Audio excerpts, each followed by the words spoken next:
로렌 바서라는 모델이 있습니다. 모델인데 다리가 없어요. 이분이 왜 이렇게 됐느냐? 그게 바로 이것 때문이라는 거죠.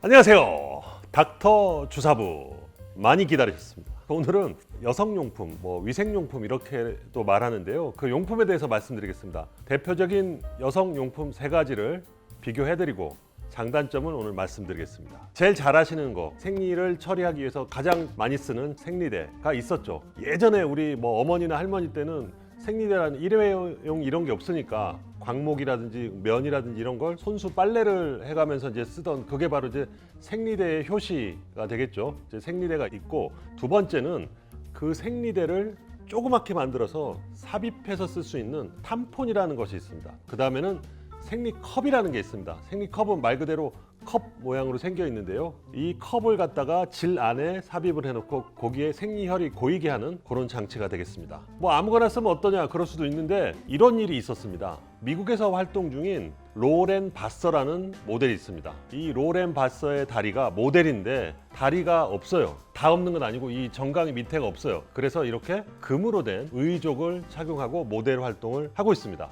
그래서 이제 불리기는 황금다리의 모델이라 이렇게 불리는데, 이분이 왜 이렇게 됐느냐? 그게 바로 이것 때문이라는 거죠. 이분이 탐폰을 썼습니다. 이 탐폰을 설명서 그대로 질 안에 넣고 있었죠. 이 탐폰 안에 생리혈이 고이게 되면 그게 세균한테는 굉장히 좋은 배지가 됩니다. 배지라는 거는 우리가 세균 키울 때 일부러 영양분을 공급하는 그런 장치를 배지라고 하는데, 거기에 넣는 영양분 중에 혈액 성분도 있단 말이죠. 그러니까 혈액 성분은 세균에 좋은 영양분이 된다는 것이죠. 그래서 결국 거기서 포도상구균이라는 균이 엄청나게 자라났습니다. 근데 이제 거기까지만 됐으면 괜찮은데, 만약에 질 안에 미세한 상처가 있었다. 그 미세한 상처로 이 세균이 침투한다든지 아니면 세균의 독소가 침투하게 되면 어떻게 되겠습니까? 일단 점막을 뚫고 들어가면 혈관을 통해서 전신에 다 퍼지게 됩니다. 이런 거를 폐혈증이라고 하죠. 그래서 이분이 그런 끔찍한 일이 벌어지게 된 거죠. 탐폰에서 세균이 체내 혈류를 타고 전신에 됐던, 그래서 어떻게 됩니까? 괴사가 돼서 결국 다리를 절단하게 되는 이런 비극적인 일이 일어났던 것이죠. 그러면 탐폰을 쓰면 누구나 다 다리를 자르느냐? 절대 그건 아닙니다. 생리대는 외부에서 착용하기 때문에 이런 폐혈증이나 감염의 위험은 적다. 탐폰하고 생리컵 같이 질 안에 넣기 때문에 수영장 물놀이가 가능하다. 이게 장점이 되겠죠.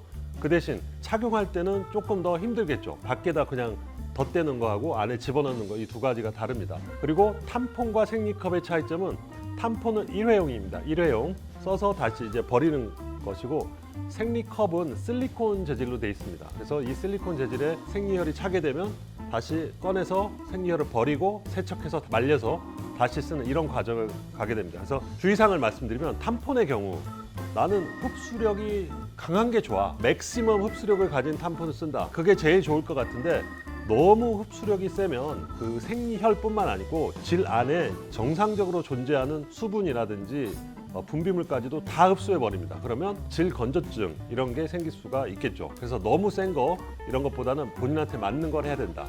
그다음에 생리컵의 경우는 이제 사용법을 정확히 알아야 되는데 원리를 알아야 됩니다. 원리가 자궁 경부가 있어요.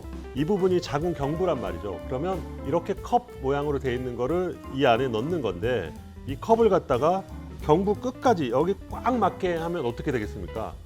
생리혈이 담아질 공간이 없는 거죠.